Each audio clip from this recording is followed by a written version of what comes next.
नमस्कार दर्शक हो, Kulswamini MI Maharashtra live TV news चॅनलच्या बातमीपत्रामध्ये आपल्या सगळ्या दर्शकांचे अगदी मनापासून स्वागत. आपण पाहत आहात Kulswamini MI Maharashtra live TV news. अश्विनीताईंच्या माध्यमातून आपण जे कॅम्पचं नियोजन केलेलं आहे, आतापर्यंत 14 कॅम्प आपले झालेले आहेत. याच्यामध्ये 2,500 लोकांची आपण तपासणी केलेली आहे. त्याच्यामध्ये जवळपास 1700-1800 लोकांना आपण चष्म्याचं वाटप केलेलं आहे. त्याच्यातून जवळजवळ 200 ते 250 लोकांचं आपण मोफत ऑपरेशन केलेले आहेत आणि सगळ्या लोकांना आपण औषधं मोफत वाटलेले आहेत. आता हे ऑपरेशनचे जे लोक आहेत त्यांना आपण ह्या गाडीमध्ये घेऊन जातो.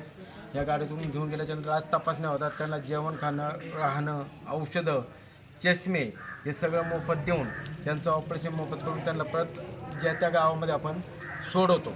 त्याचप्रमाणे अश्विनीताई स्वतः या कॅम्पमध्ये एवढं लक्ष घालतात की आतापर्यंत 2 ते 3 वेळा ते हॉस्पिटलला स्वतः पेशंटला भेटायला आलेले आहेत. सगळ्या पेशंटची त्यांनी विचारपूस केलेली आहे आणि सगळ्या पेशंटचं समाधान हे त्यांच्या चेहऱ्यामध्ये समजतं का अश्विनीताई पण आपल्या या कामावर खुश आहे.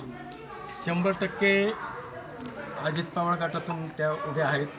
घड्याळ हे त्यांचं चिन्ह आहे आणि जनसामान्यांमध्ये अजित पवारांची साहेबांची म्हणा किंवा घड्याळाचं खूप म्हणजे काम प्रत्येक गावागावात झालेलं आहे.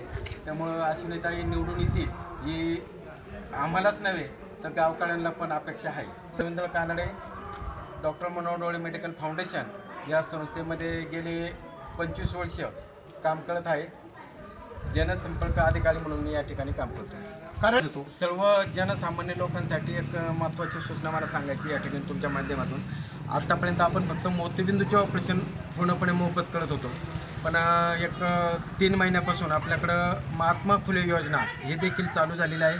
त्या अनुषंगाने बाकीचे पण जे काय आजार आहेत, लासूळ असेल किंवा तिळले पाण्याचं ऑपरेशन असेल, हे ऑपरेशनसुद्धा आपल्या इकडे पूर्णपणे मोफत आपण इथून पुढे चालू केलेले आहेत.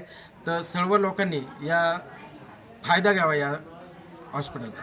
मामा आम्ही तर त्यांना त्यांच्या पाठीमागच आहे, त्यांना निवडूनच देणार आम्ही. आत्तापर्यंत अश्विनीताई राजेंद्र पाचारणे सोशल फाउंडेशनच्या वतीने 22 गावांमध्ये आरोग्य शिबिराचं आयोजन झालं. की आपलं गाव आणि गाडकवाडी गाव ह्या 2 शिबिरांचं इथं आयोजन केलं होतं. या शिबिरामध्ये आज आपल्या वरुडे गावातील आणि गाडकवाडीतील सर्व लोकांनी 100 लोकांनी बॉडी चेकअप केलं. जवळजवळ 127 लोकांनी चष्मे घेतले. 10 ते 12 जण आज रोजी ऑपरेशनला चालले. मला एवढं समाधान वाटलं आहे की अश्विनीताईंनी आपल्या गावासाठी एवढं भरभरून प्रेम दिलं आहे आणि आपल्या सुद्धा जनतेने आज या कॅम्पला एवढा उत्स्फूर्त प्रतिसाद दिला. त्याबद्दल सर्व ग्रामस्थांचे आणि अश्विनीताईंचं मनापासून अभिनंदन करतो. आणि येणाऱ्या काळामध्ये अश्विनीताईंच्या पाठीमागं मीच नाही, आमच्या अख्खं वरुडे आणि पंचक्रोशीतील सर्वच गावं त्यांच्या पाठीमागे 100% उभी राहतील आणि ते या गटामधून 100% निवडून येतील ही आमच्या गावकरीच्या वतीनं शाश्वती देतो. जय हिंद, जय महाराष्ट्र. घोडके पत्रकार, महाराष्ट्र लाईव्ह टीव्ही न्यूज. चालू घडामोडींचे अपडेट्स जाणून घेण्यासाठी आपल्या Kulswamini MI Maharashtra live TV news चॅनलला जरूर सबस्क्राईब करा, लाईक करा, शेअर करा व कमेंट देखील करा. बेल आयकॉनवर प्रेस करा व नोटिफिकेशन्स मिळवा. पाहत रहा फक्त Kulswamini MI Maharashtra live TV news.